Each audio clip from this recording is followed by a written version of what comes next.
Praksharira vimochanta kamakrodo bhavam vegam sayukta shashukti naraha. Uma pessoa que consegue resistir aos impulsos decorrentes do desejo e da raiva enquanto ainda está neste corpo é um verdadeiro yogi e uma pessoa alegre. Este é um verso retirado do capítulo 5.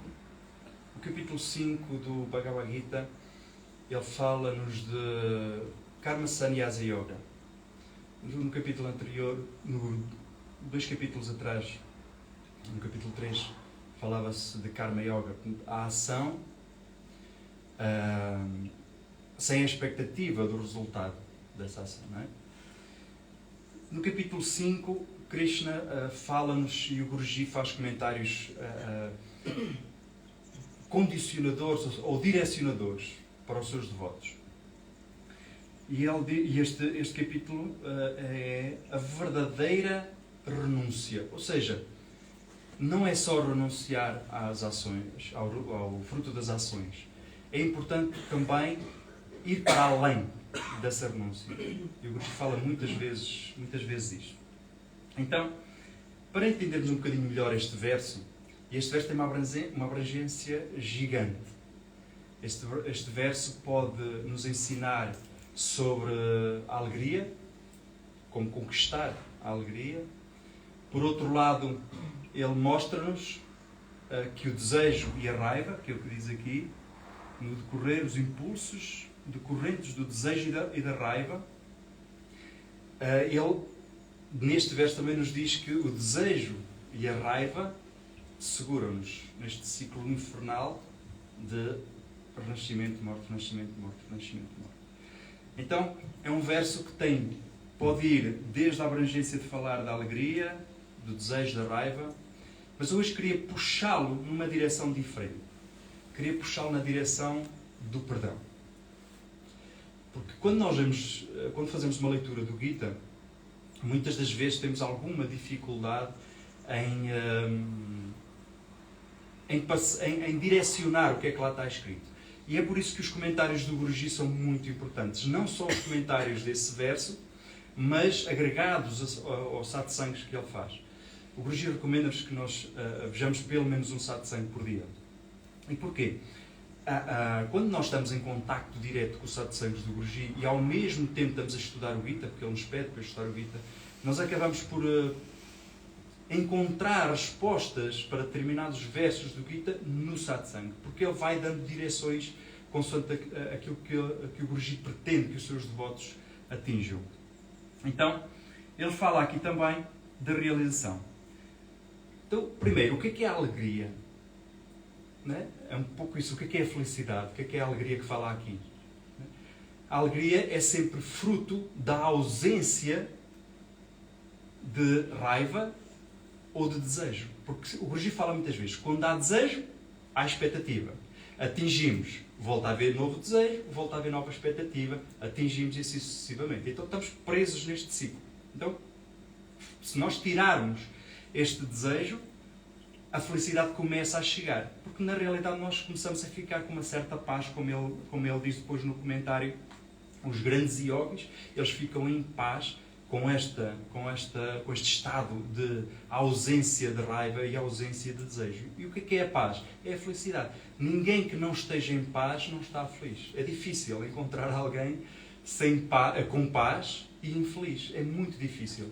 Concordam? Porque a infelicidade, a falta de paz, perdão, traz infelicidade. É natural. É natural. Por outro lado, a raiva é exatamente a mesma coisa. Se nós retirarmos a raiva, o ódio, nós acabamos por ter esta alegria. Então, aqui a questão começa a fugir então, para o desejo e para a raiva. Porque é realmente isto que nos está a provocar a ausência de felicidade. Ontem estava a ver o satsang do Guruji e ele dizia qual é a dificuldade em rir. Não há dificuldade nenhuma. Até porque cada um aqui parece que a drama queen, né? Ele não usou esta palavra, foi só o que estou a usar. Mas ele disse às vezes perguntam às pessoas, então como é que estás? Então pegam no abrem o book, ai, estou mal. E às vezes, havia um provérbio chinês que dizia: eu chorava porque não tinha sapatos, mas quando voltei à esquina encontrei alguém que não tinha pés. Então às vezes a gente lamenta-se por coisas tão pequenas e às vezes lamentamos para pessoas que pensam assim: se eu te contasse a minha parte, se eu te contasse a minha parte, nem tinhas coragem de te lamentar. Concordam ou não? Sim. É verdade. Já agora, a título à parte, não sei se sabiam, um dos maiores medos é falar em público, né? Então vem a dificuldade. O primeiro maior medo é morrer, o segundo maior medo é falar em público e o terceiro é morrer em falar em público. Tá boa. Então a dificuldade Então, a necessidade que nós temos de fazer desaparecer esta raiva tem a ver com o quê? Tem a ver com aquilo que o Gurdjieff nos ensina. O Gurdjieff diz assim: vamos viver em sangue. Vamos viver em comunidade. Reparem uma coisa. Se nós formos a uma cozinha, é só entrar na nossa cozinha, não, que ela está cuidada, mas se entrarmos numa cozinha onde tem fruta há muito tempo, é normal aparecer uma maçã, por exemplo, que já está a começar a apodrecer. Agora, uma pergunta que nós temos que fazer nós próprios é: uma maçã podre vai ou não apodrecer as outras? Claro. É correto? Sim. Então, às vezes, se nós somos uma maçã que achamos que quer seguir esta felicidade que o Gurdjieff fala, esta ausência de raiva, esta ausência de desejo, temos que ter associações positivas. E o Gurdjieff fala muito disso, das sangas, quando ele insiste nas sangas. Então às vezes pensamos que não, ele só fala das sangas para estarmos todos juntos. Não é para estarmos todos juntos, é para fugirmos do perigo. O ano passado no Navaratri, um devoto fez um satsang e ele dizia: eu faço japa não para chegar a Deus, eu faço japa para fugir da ilusão, para fugir da maia, para fazer deste apego à maia. Então, se nós somos uma maçã boa, está numa fruteira que de repente começa a ter uma maçã podre, que maçãs podres é que estão aí à nossa volta? Verdade ou não? É verdade. Quando eu digo maçã podre, está tudo bem, nós não queremos isso para nós. Isso é que em português as pessoas percebam, está tudo bem, mas nós não queremos isso para nós queremos seguir aquilo que o Gurdjieff nos diz. E então, precisamos desta associação, precisamos de sair da fruteira. Ou nós tiramos a maçã podre, ou nós saímos da fruteira. Então, ao sair da fruteira, é entrar na sanga, que é isso que o Gurdjieff quer. E ele, inclusive, fala aqui nos comentários a este verso, ele diz: os sábios, eles já conseguem ver tudo de forma igual. O que é que isto quer dizer? Os sábios já conseguem estar na fruteira, mas não ser influenciados pela maçã podre. Eles conseguiram, mas nós não conseguimos. E se qualquer devoto disser: não, eu já consigo, então esse é um grande problema. Concordam? Sim. É um grande problema, porque é o primeiro a ser afetado. Aliás, já foi afetado, só que eu não sou a pessoa que está a fazer esse comentário. Né? Então é esse cuidado que nós devemos ter em primeiro lugar. Segundo lugar, o Gurdjieff fala-nos muito, e eu não sou pai, mas gosto de dar este exemplo dos pais. Os pais que têm filhos, às vezes fica complicado quando os filhos, entre eles, andam ali à cabeçada. Verdade ou não? Quem tem filhos? É muito complicado. Imagina o transtorno, o desconforto que isso dá. Então, o Gurdjieff fala, às vezes é difícil ver os devotos, para o Gurdjieff, né? Imagino que seja difícil ver os devotos meio que brigados, meio que a desenvolver este desejo e esta raiva. O desejo de: eu sou melhor que ele, então eu não gosto dele. É verdade? Não, ele não cantou bem este bhajan, eu cantava melhor. E começa aqui uma emoção negativa. E o Gurdjieff comenta que estas emoções negativas que nós começamos a ter uns com os outros são que nem flechas que nós lançamos. Ela realmente passa pela outra pessoa se nós falarmos diretamente para a outra pessoa. Ela passa pela pessoa, só que ela tem um problema. O Gurdjieff talvez um dia nos explique o porquê disto que eu vou dizer, mas ele diz: ela vai passa para o cosmos, passa para o universo, e ela volta infinitas vezes para dentro de nós. Infinitas vezes. Nós lançamos só uma e ela volta infinitas vezes. E é por isso que ele pede japa, japa, japa, japa. Manter os nomes de Deus sempre na nossa mente. A importância do japa. Ele nem pede muito, né? É só uma horinha. Ele nem pede muito e até deixa dividir. Até deixa dividir 5 minutos, vai 5 minutos, vai 5 minutos. Né? Com o novo mantra não dá em 5 minutos, a não ser que estejamos ali a despachar. Mas é isso, então. Vamos imaginar, é mais fácil entender esta questão do perdão ou do confronto entre devotos ou entre pessoas lá fora, fruto deste desejo e desta raiva. Imaginem uma mãe numa multidão. E a mãe tem os seus filhos, né, e leva 2 ou 3 filhos pela mão. Para uma mãe, vai com o coração apertado, porque no meio da multidão a criança pode se perder facilmente. Concordam? Então o que é que ela faz? Ela segura na mão com mais força, verdade? Ela segura bem a mão. Só que a mãe, como é alta, ela consegue ver para onde é que está a ir. A criança não consegue. Normalmente, o ser humano tem 2 pernas, então é o dobro das pernas versus comparado com a quantidade de cabeças em cima, digamos assim. Certo? Então, quando a mãe começa a puxar as crianças, alguma coisa vai acontecer, nomeadamente as crianças começarem a bater umas nas outras ou bater nas pernas de quem está ao lado. E é isto que o Guruji faz connosco. Ele é a mãe, ele vê, porque ele diz, eu sei para onde é que eu estou a ir, não é? Eu levo-vos todos, mas não larguem a mão. Porque o que é que acontece quando a criança faz birra e larga a mão? É difícil depois a mãe voltar atrás e encontrá-la no meio da multidão. Não é que o Guruji não saiba onde aquele filho está, mas aquele filho está de tal forma perdido que é difícil ele reconhecer qual das mãos que andam ali é a da mãe. Então ele não vai conseguir deitar a mão novamente. Então o Guruji sempre tem uma história muito gira do Guruji que é bastante emocionante. Conta a história de um devoto que saiu do ashram da Alemanha fruto do seu desejo e da sua raiva. Do seu desejo de eu sou melhor que aquele, porque é que tu falas com aquele sempre e porque é que tu tens esse tipo de relação com ele e porque é que eu não tenho. Então esse devoto foi embora do ashram, foi embora zangado, com a raiva infiltrada nele. E passado, eu não sei quantos anos, uns anos, esse devoto, por algum motivo da vida, que eu não sei qual é, ele regressou novamente ao ashram. E quando regressa ao ashram, a história do filho pródigo é vista aqui. E o Guruji recebe. E esta é a doçura do Guruji como mãe, quando o seu filho reconhece novamente a sua mão e segura. Ele voltou e segurou novamente a mão do Guru. E alguns devotos lá ficaram meio que ciumentos.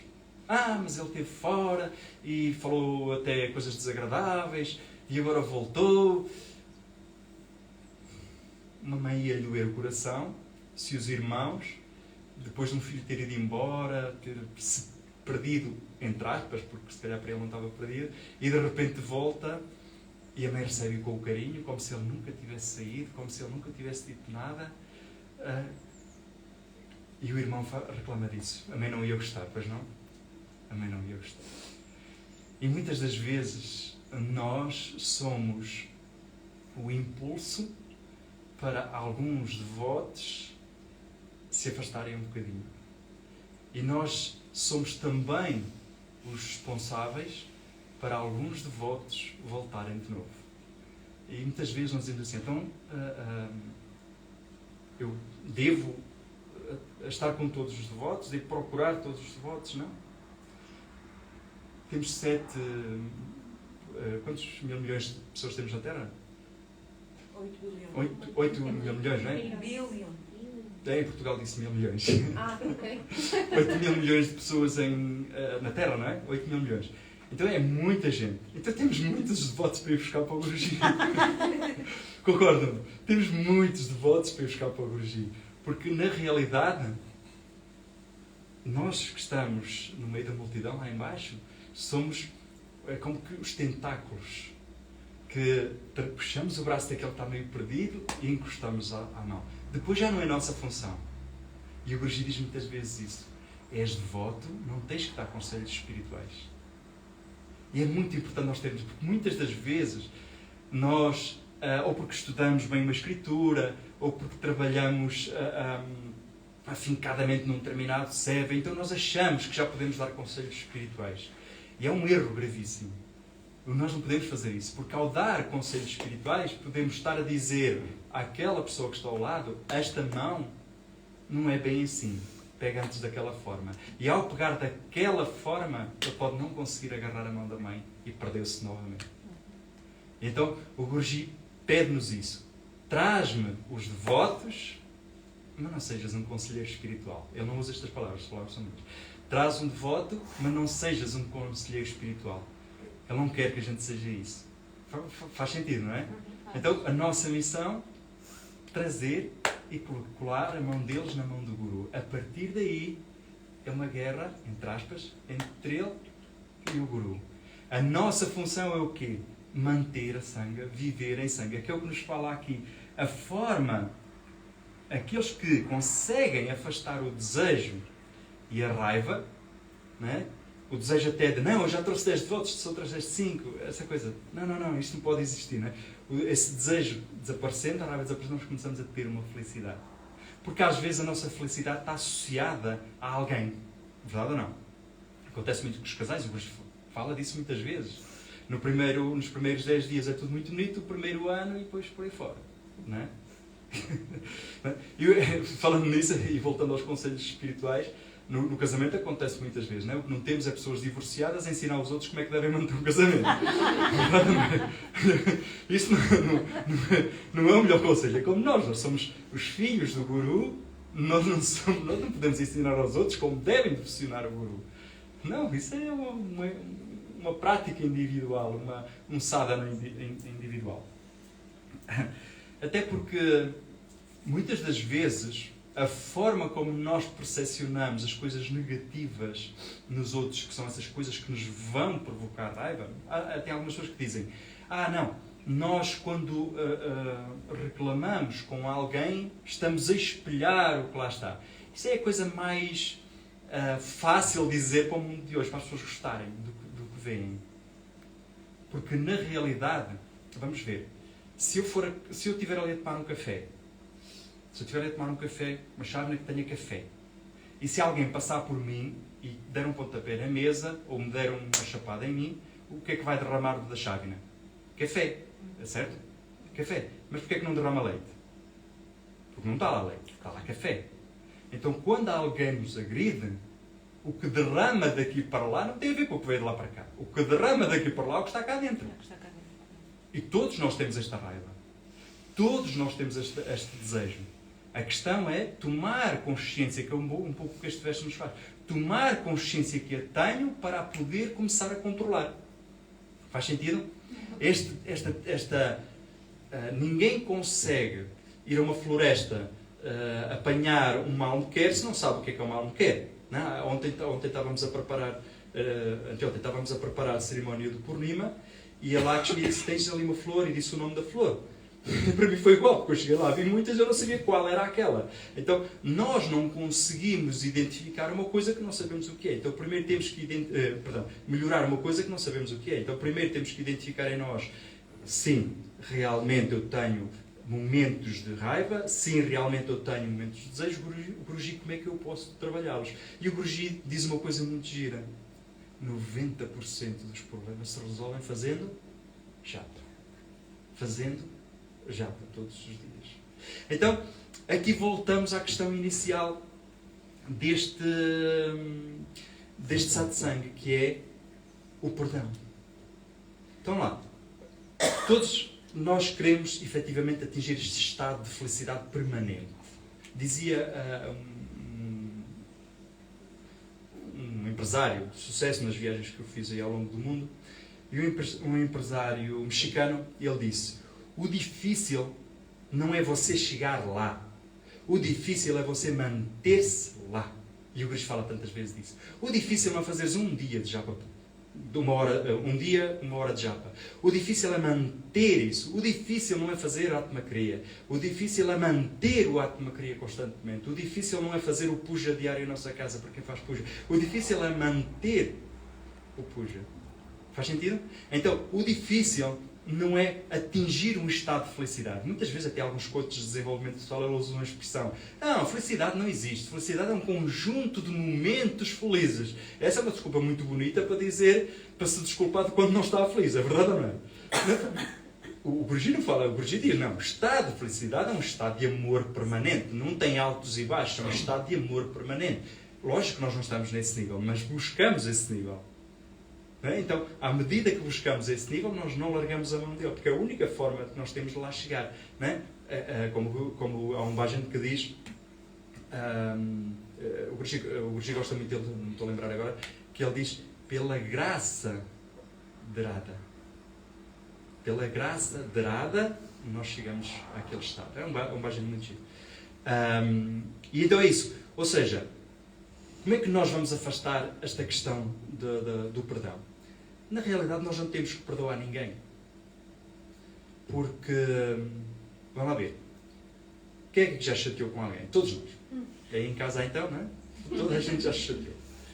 E o que é que acontece quando a gente se chateia com alguém?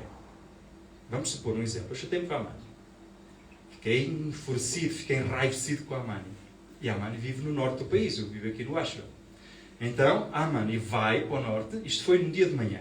À tarde a Amani continua aqui, à noite a Amani continua aqui, no dia seguinte a Amani continua aqui, no outro dia a Amani continua aqui. Então chateei-me com ela, ela continua dentro da minha cabeça. Estou a dizer alguma baboseira? Não. Quando nós nos chateamos com alguém, essa pessoa está mais tempo dentro da nossa cabeça, o que nem é pior. Não é? Então, o perdão não tem que ser à pessoa, porque se calhar ela já está na boa, na vida dela, a fazer o seu japa em paz, a continuar o seu caminho com o guru, e na nossa cabeça está o quê? A pessoa com quem nós nos chateamos. Em vez de estar o quê? O nome de Deus no japa.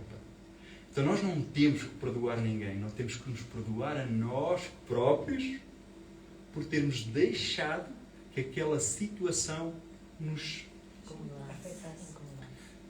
Este ano, há uns meses atrás, eu tive uma situação de certa forma desconfortável. E eu não reagi da melhor forma. E depois martirizei-me durante alguns dias. Martirizei-me, literalmente. Disse, caramba, como é que é possível? Como é que é possível pegar num chicote e... Na realidade, foram, se calhar, 30 segundos, 1 minuto, e foram dias de castigo por causa disso. Vale a pena? Não. Não vale a pena. Não é? Então, aqui o Guruji fala-nos da aceitação. Como é que eu vou conseguir não manter esta angústia, esta raiva, quando eu me chateio com alguma coisa ou com alguém? Porque não tem que ser com alguém específico, pode ser com alguma situação em si. Então eu tenho que aceitar. Há um devoto em Portugal que ele uma vez disse uma coisa: quando as coisas vêm de outra pessoa para mim, eu aceito que é uma lição que vem de Deus. Quando as coisas vão de mim para lá, eu tenho que perceber que o meu ego está a subir. Então, se nós pensarmos desta forma em relação a este verso, nós vamos conseguir de certa forma estar conscientes que estamos a perder o controle. E hoje fala também nos comentários aqui que o problema não é nós chatearmos com alguém, o problema é nós perdermos o controle sobre isso. E ao perder o controle, nós derramamos qualquer coisa e a seguir sai a flecha e depois volta infinitas vezes. E muitas vezes encarnamos com coisas, por coisas básicas. No capítulo 18, no verso 48 do Gita, tem uma parte do verso que diz assim: todas as atitudes estão centradas, estão cercadas de falhas, assim como o fogo é cercado de fumo. E o Guruji depois comenta, e tem a ver com este verso, por isso é que eu fui buscar, o Guruji depois comenta que é normal que na nossa sequência de tentativa na direção de agarrar a mão do Gurji e seguir na direção de Deus, é normal que a gente falhe. É normal que a gente bata num lado, bata no outro, bata num lado, bata no outro. O que não é normal, ou o que não deve ser normal, é a nossa mente estar presa a esse ponto aí. Daí a necessidade da aceitação. Porque é pela aceitação que aquilo que as pessoas nos dizem ou nos fazem não vai influenciar. Por outro lado, é o trabalho diário no sadhana, no japa, para que aquilo que está dentro da nossa chávena seja uma coisa amrita, seja uma coisa doce, seja uma coisa divina e não um café amargo, que quando tocam, derrama logo. Faz sentido? E para terminar, o Guruji fala-nos muito de aprofunda o amor e o amor vai resolver tudo isso. Porque muitas das vezes nós procuramos técnicas. O que nos falta é cursos por aí. Pelo menos é só entrar na net, fazer pesquisa. Como atingir o perdão? Links e links e links e links de cursos e por aí fora e por aí fora. E o Guruji resume tudo a uma palavra simples. Quanto mais profundo é o amor, mais profunda é a consciência. E ele tem um tweet que eu queria ler para vocês, que é de 17 de junho. E ele diz: as pessoas podem honrá-los ou desonrá-los. Podem criticá-los por falta de compreensão, mas para um santo não faz qualquer diferença. Para aquele que está assente na consciência de Deus, não importa se a vida traz alegria ou tristeza, a sua fé é inabalável. Então, o perdão tem que ser constante. A consciência da beatitude que o Guruji nos ensina tem que ser constante. E acima de tudo, o Guruji diz: faz o que tiveres que fazer, mas mantém o foco em Deus. Mesmo que a gente reaja negativamente a alguma coisa, o nosso foco tem que ir para Deus. Jai Gurudev. Jai Gurudev.